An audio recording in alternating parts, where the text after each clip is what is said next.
hailing from just a few states over. She loves a good Cheez-It and will wash it down with some swig.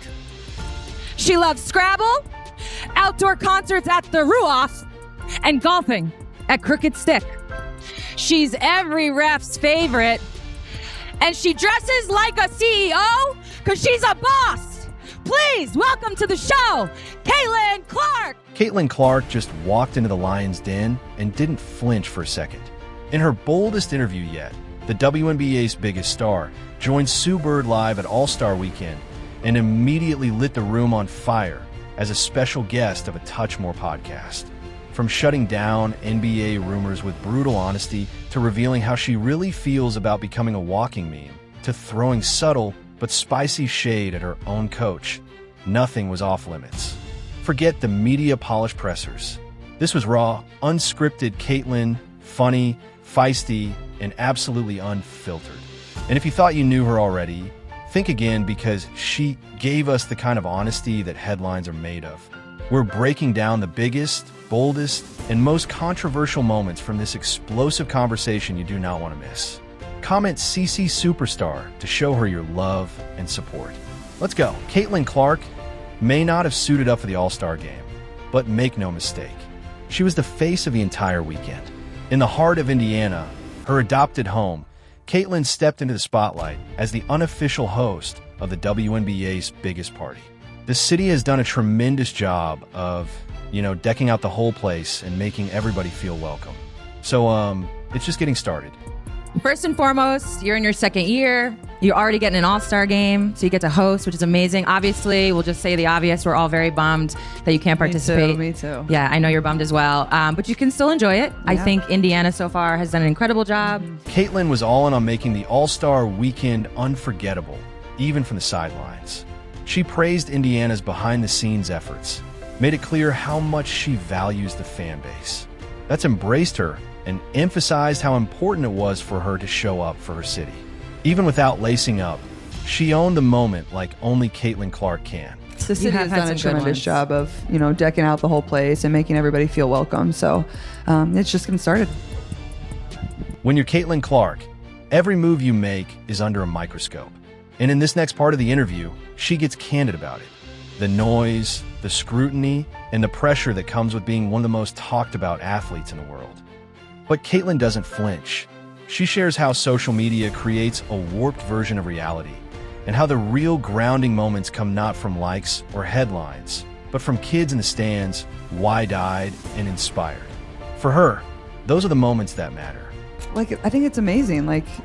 You wouldn't want it the other way. So you just enjoy it, and they've put so much time, effort, and money. When we found out we were getting All-Star shortly after All-Star last year in Phoenix, they've been working on this around the clock. There's been so many different committees and so many different people that will never get credit for what they've been able to do and just the logistics behind it to make it amazing, not only for the people that are going to go to the three-point competition, skills competition, or the game, but just the people that are coming into the city to be around and just see everything that's being put on and just enjoy the vibes. I think is absolutely. She reveals that while fans may see the fire and intensity on the court, her teammates know her as the jokester, the comedic relief in the locker room.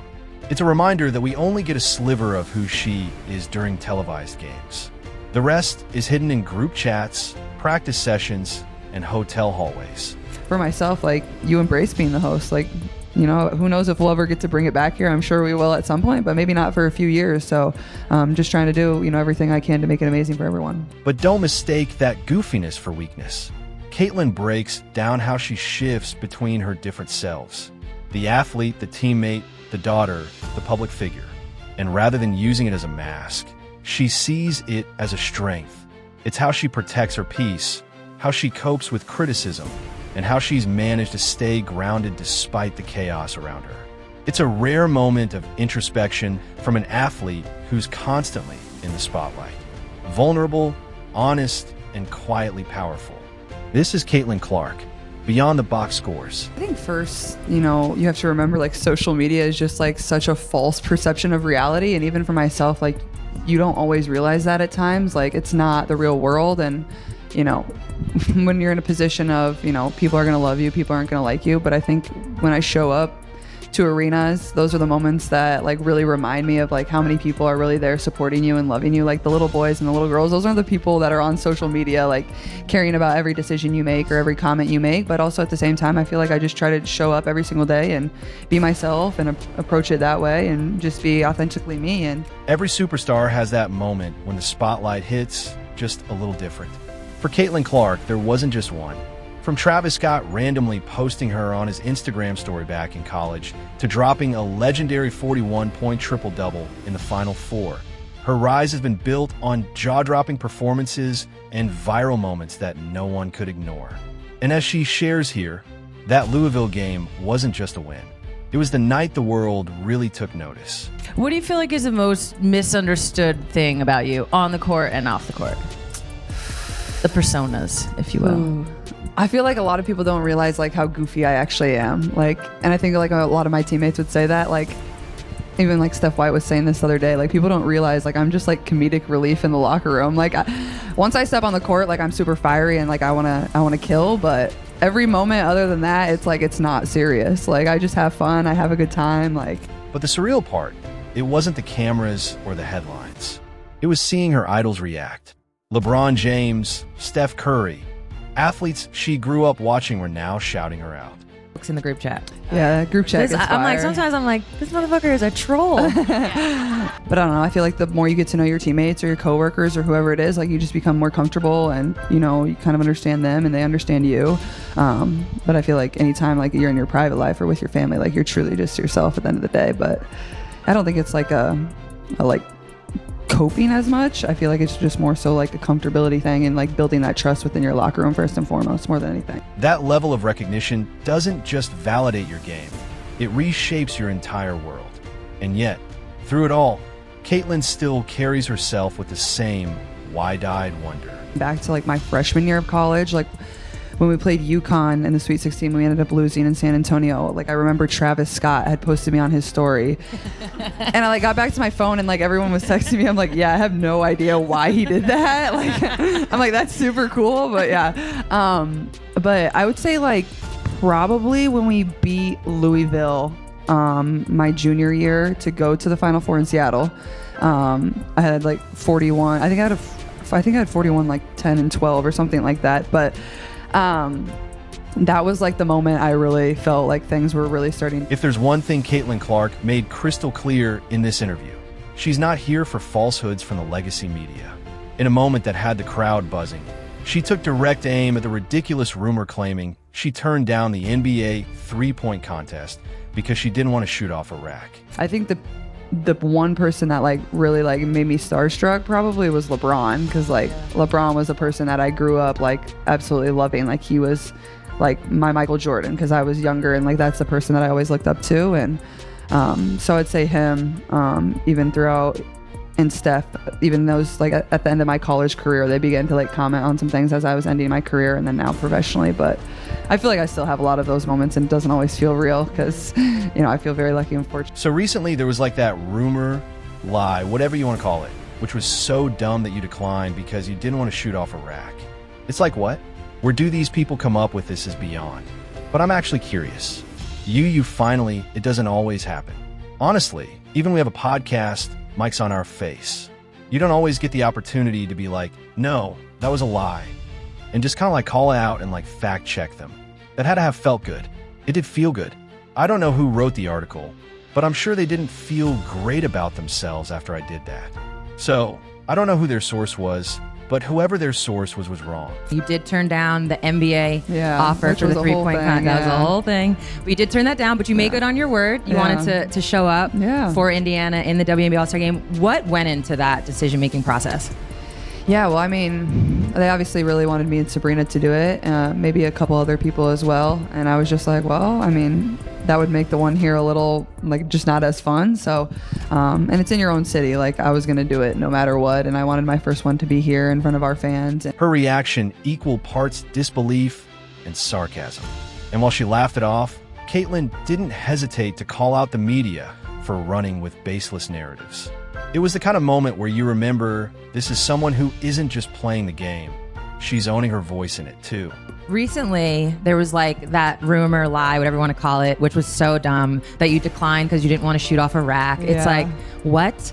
Where do these people come up with this shit is beyond. But I'm actually curious. You finally, it doesn't always happen. Honestly, even we have a podcast, Mike's on our face. You don't always get the opportunity to be like, no, that was a lie. Yeah. And just kind of like call it out yeah. and like fact check them. Yeah. That had to have felt good. It did feel good. I don't know who wrote the article, but I'm sure they didn't feel great about themselves after I did that. So I don't know who their source was, but whoever their source was. And then came the subtle jab when she shifted from myth busting to mindset. Talking about her now iconic Liberty game, Caitlin gave a masterclass on what it means to be in the zone. 2 quick buckets, that's the green light. 3, she's launching heat checks whether her coach likes it or not. And here's where she couldn't help but toss in a cheeky jab. With a smile, she hinted that not every shot might be advised by Coach Steph. And the room erupted. It was light, it was funny, but it was classic Clark. Confident, self-aware, and never missing a chance to speak her truth on or off the court. Clark reveals how much trust she places in her own instincts.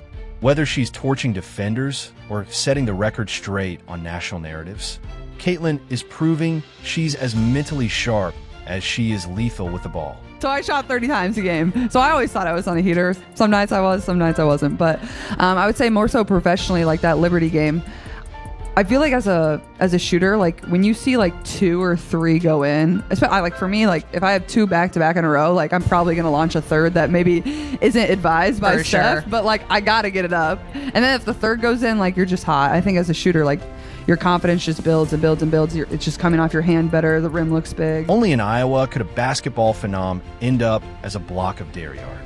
Caitlin recalls the moment she discovered she'd been sculpted in butter for the Iowa State Fair, positioned right next to the legendary butter cow. As strange as it sounds, it was a full circle moment for her, a nod to her roots, her fame, and her place in the state's cultural heart. She explained the process like a Proudian. A local sculptor and her daughters have now passed down the buttery tradition of immortalizing Caitlin. That moment I had with Stewie when I made that one over her, like, I don't know how I made that shot. Like, I barely got it over her fingertips. Like, Stewie's one of the longest players in the league. Like 8 feet with her arms. Yeah. And I just started laughing, and then Stewie was laughing because we were both like, wait, what? How'd that go in? How do we feel about butter, This is Caitlin? me made out of butter. So if I don't know if anybody is from Iowa in here, but if you are, oh, sweet, we got a couple. It sounded like one. The Iowa State. That was just 2 claps by one person. A couple. Yeah.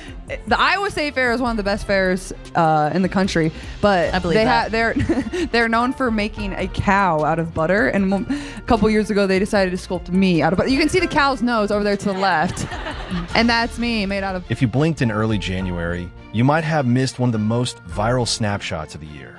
Caitlin Clark whispering into Taylor Swift's ear during a Chiefs playoff game. For days, the internet spiraled with theories, but Caitlin finally cleared it up. She was just explaining why a flag was thrown.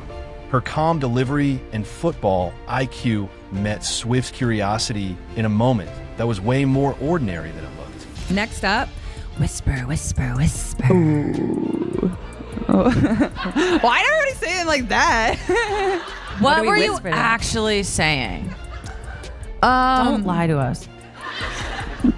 Honestly, like, I love football and I know a lot about football, so I was like telling her like why they threw a flag or like, but in the best way. Like, She doesn't know a lot about I don't football? even know everything. Like, so I was just explaining things, but yeah, that was really fun. Yet for Caitlin, it wasn't just a random sideline exchange.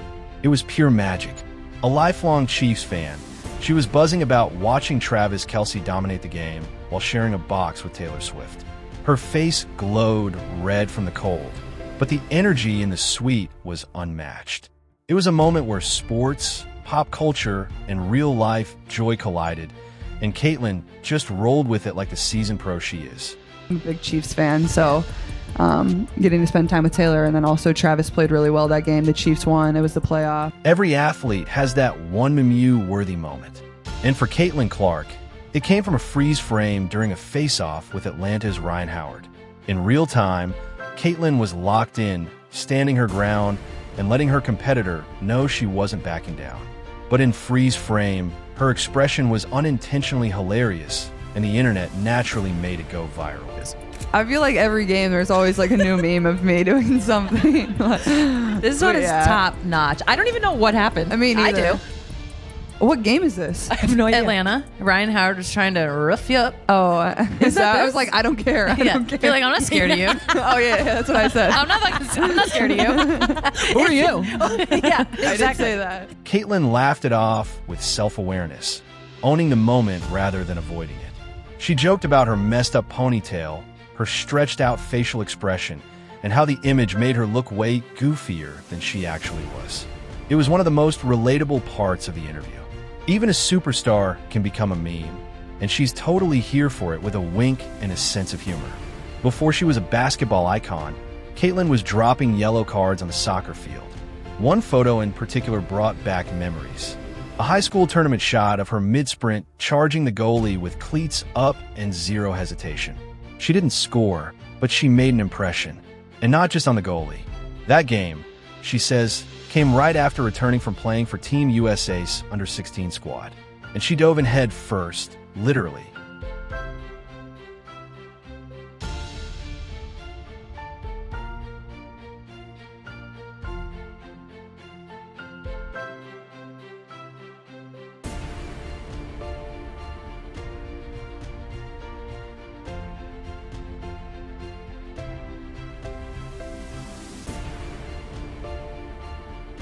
What really stood out in her retelling was her love for the gear. She gushed about her all-white Nike cleat like they were her first pair of Jordans. She joked about her aggressive play style and admitted defense was never her strong suit in any sport. Still, it's a glimpse into the athlete she's always been. Competitive, fearless, and always bringing the intensity, whether it's for a national team or a high school rivalry. From butter sculptures to buzzer beers, Caitlin Clark's All-Star Weekend sit-down was everything fans hoped for. Raw, hilarious, and surprisingly revealing. She didn't shy away from addressing the noise. She embraced the spotlight with grace. And most importantly,